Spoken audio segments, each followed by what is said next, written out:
You can be in a relationship and still feel profoundly alone. Not the obvious kind of loneliness, but the quiet one that shows up when you're talking and realize no one is really listening. When you're hurting and feel you have to soften your pain so it doesn't make the other person uncomfortable. When you're together, but you feel unseen. And what makes this loneliness especially painful is that it happens inside intimacy. You didn't choose distance, you chose closeness. Yet somehow, closeness never fully arrives. This isn't because you're needy. It isn't because you ask for too much. And it certainly isn't because you're broken.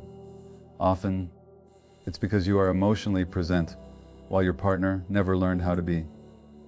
Emotional loneliness in relationships rarely comes from a lack of love. More often, it comes from a lack of emotional maturity. Many people grow up in environments where feelings were inconvenient, ignored, or unsafe. They learned early that survival meant staying functional, composed, agreeable, not emotionally honest. So they learn to disconnect, and later, they bring that disconnection into their relationships. When you try to talk about your inner world, they may respond with logic instead of empathy. When you express pain, they may feel attacked rather than curious. When you ask for emotional presence, they may hear it as criticism. Not because they don't care, but because they were never taught how to stay present with emotion. And here's the painful paradox. You can feel lonelier with an emotionally unavailable partner than you ever felt when you were single. Because now, your nervous system is reaching for connection and keeps finding a wall. Over time, you begin to adapt. You stop sharing fully. You minimize your needs. You become low maintenance to preserve peace. And slowly, without realizing it, you abandon yourself to stay connected to someone else. That's the real loneliness. Not being alone with another person, but being alone with yourself while doing emotional labor for two. Emotional maturity isn't about being perfect or healed.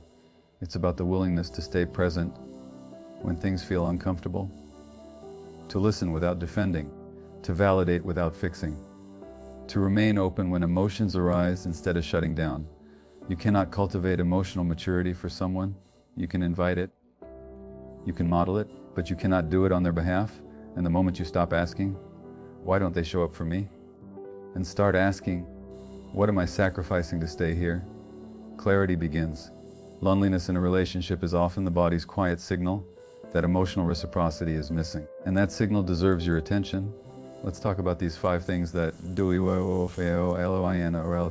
say. First and most important reason is that emotional immaturity creates distance even in closeness. Emotional immaturity doesn't always look like coldness or cruelty. More often, it looks like distance wrapped in closeness. 2 people sharing a bed, a home, a life, yet only one is emotionally awake. When someone hasn't learned how to stay with feelings, closeness becomes threatening. Intimacy asks for presence, vulnerability, responsiveness, and for an emotionally immature partner, those things can feel overwhelming. Not because they don't care, but because emotions were once unsafe territory for them. So they learn to survive by shutting parts of themselves down. In a relationship, this shutdown shows up quietly. Conversations stay on the surface. Pain is met with silence, logic, or deflection. Emotional moments are rushed past, minimized or reframed so they don't have to be felt. The connection doesn't break dramatically, it thins slowly, almost invisibly. And when one partner avoids feeling, the other begins to compensate. You start holding the emotional space for both of you. You sense the tension and try to smooth it. You explain your feelings carefully so they don't withdraw. You monitor their mood, anticipate their reactions, and swallow your own needs to keep the connection intact. Without naming it, you become the emotional container for the relationship. This is how distance is created inside closeness. You're physically together, but emotionally alone. Your body knows something is missing, even when your mind tries to rationalize it. You feel lonely not because there's no one there, but because no one is with you where it matters most. Over time, this imbalance takes a toll. Carrying the emotional weight alone creates exhaustion, resentment, and self-doubt. You start wondering if your needs are too much, if you're too sensitive, if wanting emotional presence is somehow unreasonable. And yet, your longing doesn't disappear because it isn't a flaw. It's a healthy nervous system asking for attunement. Emotional immaturity turns relationships into places where feelings must be managed instead of shared. where one person stays regulated by disconnecting and the other stays connected by over-functioning. It's not a failure of love, it's a failure of emotional development. And the most painful part is this: the closer you try to get, the more alone you feel. Because true closeness requires two people willing to stay present with what's alive inside them. Without that willingness, intimacy becomes a quiet, ongoing absence, felt deeply but rarely spoken. That loneliness isn't imaginary, it's information. It's your inner world recognizing that closeness without emotional presence is not intimacy at all. Second reason is your needs trigger their defenses, not their care. When you express a need in a relationship, you're not asking for too much. You're revealing something tender. You're saying, "This matters to me." But when your partner has never learned emotional safety, that tenderness doesn't land as an invitation. It lands as a threat. For someone who grew up in environments where emotions were met with dismissal, punishment, or neglect, vulnerability became dangerous. They learned early that having needs led to disappointment, shame, or conflict, so they adapted by hardening, minimizing, or disconnecting. That adaptation may have kept them safe once, but in intimacy, it becomes a barrier. This is why your request for closeness can trigger defensiveness instead of care. When you say, "I feel disconnected," they hear, "You're failing." When you ask for reassurance, they hear, "You're not enough." When you want to talk about what hurts, their body braces as if an attack is coming. Not because you're attacking, but because their nervous system doesn't know the difference between emotional honesty and emotional danger. So instead of leaning in, they protect themselves, they explain, they justify, they withdraw, they turn the conversation into logic, distraction, or silence. And suddenly, the focus shifts away from your pain and onto their discomfort. Without intending to, they make your needs the problem. Over time, can you learn this pattern? You begin to edit yourself before you speak. You soften your language. You delay bringing things up until the right moment that never quite arrives. You carry your longing quietly, hoping they'll notice without you having to ask, because asking feels like it costs too much. This is the hidden wound, not just that your needs aren't met, but that expressing them feels unsafe. Emotional safety is the ability to stay present with another person's inner world without collapsing or counterattacking. When that capacity is missing, intimacy becomes fragile, needs become landmines, and the relationship starts revolving around avoiding triggers instead of building connection. What's important to understand is this: their defensiveness is not a measure of your worth or the validity of your needs. It's a sign of undeveloped emotional capacity. Care requires the ability to tolerate discomfort in service of connection. Without that ability, even love can feel threatened by closeness, and so you're left in a painful bind, longing for connection from someone who experiences your longing as danger. That loneliness doesn't mean you're asking for too much. It means you're asking the wrong nervous system to give you what it never learned how to provide. Third reason is you're doing emotional labor without emotional reciprocity. You're doing emotional labor when you're constantly tuning in, adjusting, and holding space, while the same care is never extended back to you. It's invisible work, but it's exhausting. And when there's no emotional reciprocity, the relationship begins to quietly drain you. You notice the shifts in their mood before they do. You ask how they're feeling. You listen without interrupting. You remember what hurts them, what soothes them, what triggers their withdrawal. You offer patience when they shut down, understanding when they lash out, silence when they need space. You become fluent in their inner weather. But when it's your turn, when you're tired, confused, or in pain, the room feels empty. Not hostile, just absent. Emotional reciprocity means that care flows both ways. When it's missing, one person becomes the emotional regulator for the relationship, while the other remains largely unexamined. You're the one initiating the hard conversations. You're the one repairing after conflict. You're the one making sense of what's happening between you. Slowly, you stop being a partner and start becoming an emotional caretaker. This imbalance often feels subtle at first. You tell yourself you're just more emotionally aware. You rationalize that they express love differently. You carry the extra weight because you can. But over time, the cost shows up in your body: fatigue, resentment, numbness. Because no matter how capable you are, humans are not meant to hold relational weight alone. What makes this especially painful is that emotional labor often goes unrecognized. There's no acknowledgement, no curiosity about your inner world, no moment where they step in and say, I see how much you carry. And when care is one-sided, it slowly erodes intimacy. You begin to feel unseen, not because you aren't giving enough, but because you're giving in a place where giving is not returned. Without reciprocity, love turns into effort, connection turns into responsibility, and your nervous system stays in a constant state of vigilance, monitoring, managing, compensating while longing for someone to finally do the same for you. This isn't a failure on your part, it's a signal. A relationship cannot be sustained by one person's emotional maturity alone. Intimacy requires mutual presence, two people willing to notice, respond, and care. And when that balance is missing, the loneliness you feel isn't ingratitude, it's grief. Grief for the connection that never fully arrives, no matter how much of yourself you offer. Let's talk about the crucial thing, which is self-silencing becomes the price of peace.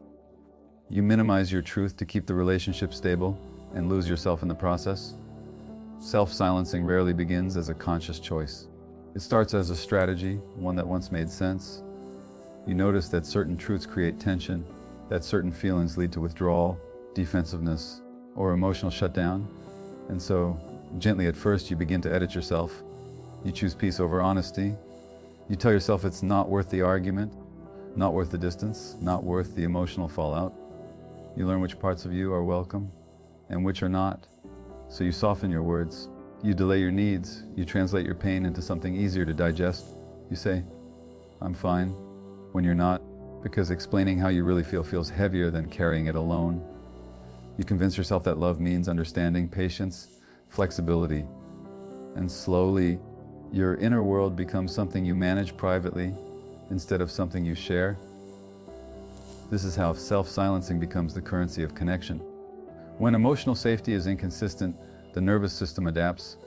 It learns that speaking up threatens attachment, that honesty risks disconnection. And because connection feels essential, especially if old wounds are involved, you choose survival over self-expression. You stay quiet not because you lack a voice, but because your body is trying to protect the bond. But there is a cost. Each time you silence yourself, a small rupture happens inside, a subtle turning away from your own truth. Over time, these moments accumulate. You begin to feel invisible, not because you aren't seen, but because you're no longer showing yourself. You start to lose clarity about what you even want, because wanting has learned to feel dangerous. The relationship may look calm on the surface, fewer arguments, less friction. But beneath that calm is a quiet grief, because peace that requires your disappearance is not peace, it's compliance. And the body knows this. It carries the unsaid words as tension, fatigue, numbness. You may feel distant, disconnected, or strangely empty, even when nothing is wrong. That emptiness is the part of you that learned it had to go quiet to stay loved. Self-silencing is not a character flaw. It's an adaptation born from unmet emotional safety. But adaptations that once protected us can later imprison us. Love that asks you to mute your inner world asks too much. True intimacy does not demand your quiet. It makes room for your truth. And when a relationship can only remain stable if you stay small, the loneliness you feel is not a failure to appreciate what you have. It's your deeper self asking to be included again.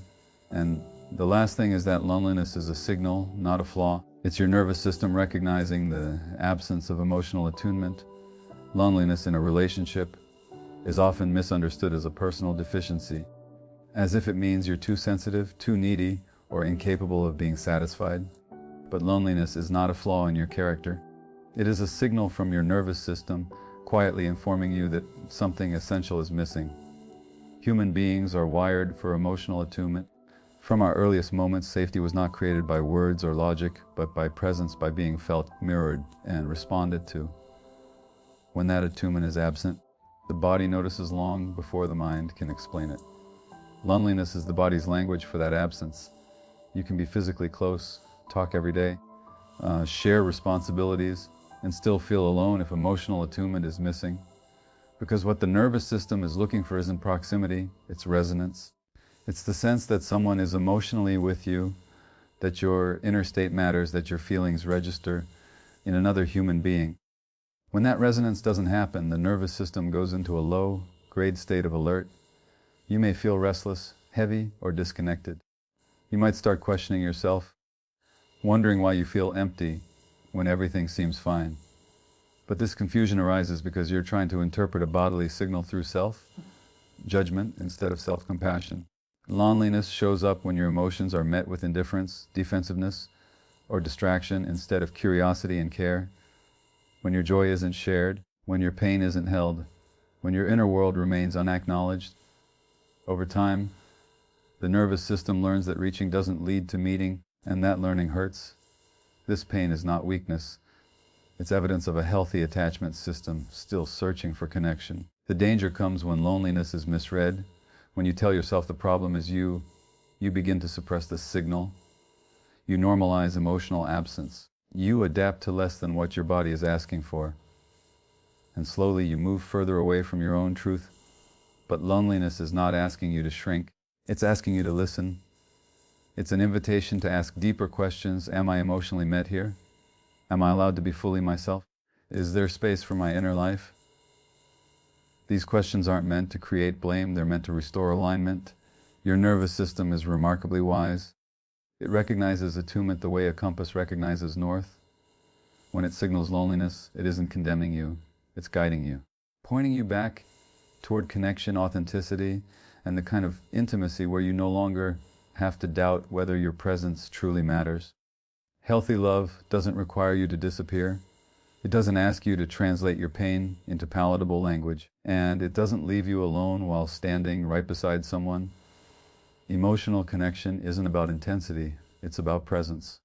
And you deserve a relationship where you don't have to beg to be emotionally met.